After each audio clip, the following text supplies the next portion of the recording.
শীতের নরম কুয়াশা যখন ছুঁয়ে দেয় সকালের বাতাসকে, তখন বাংলাদেশের উত্তরের জেলা পঞ্চগড় যেন হয়ে ওঠে এক স্বপ্নময় জগৎ। অপরূপ হিমালয় কন্যাকে অনেকেই ভালোবেসে ডাকছেন শীতের রাজ্য।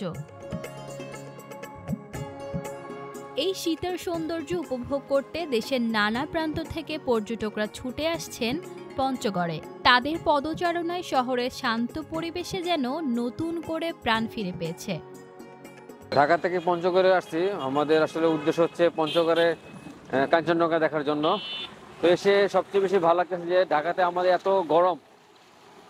গরমের পুরো বিপরীত হচ্ছে এখানে। এখানে যেরকম ঠান্ডা, প্রচন্ড পরিমাণে কুয়াশা। অন্য জেলার তুলনায় পঞ্চগড়ে শীত বেশি, আর রাস্তার মধ্যে তেমন কুয়াশা পাওয়া যায় নাই, কিন্তু পঞ্চগড়ের কাছাকাছি আসার পর থেকেই কুয়াশা আমরা পেয়েছি। শহরের রাস্তা ও বাজারের কুয়াশার হালকা জাদুকরী আবরণ, আর ধীরে ধীরে সকালের আলো ফুটে উঠতেই প্রকৃতির রূপ আরও জীবন্ত ও আরও স্নিগ্ধ হয়ে ওঠে। স্থানীয়দের ভাষায় ঠান্ডা আর কুয়াশার এই মিশ্রণে পঞ্চগড়ের প্রাকৃতিক সৌন্দর্য এখন আরও মোহনীয়। প্রতি বছর শীতকাল ঘনিয়ে এলেই এখানে পর্যটনের প্রাণচাঞ্চল্য বাড়তে থাকে। প্রতি বছরের ন্যায় এবারও শীত শুরু হয়েছে।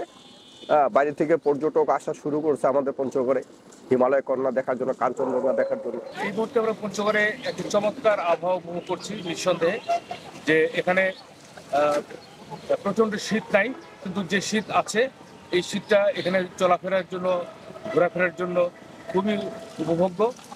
স্থানীয় আবহাওয়া কর্মকর্তাদের তথ্য মতে আজ ভোরে সর্বনিম্ন তাপমাত্রা ছিল 19.8 ডিগ্রি সেলসিয়াস।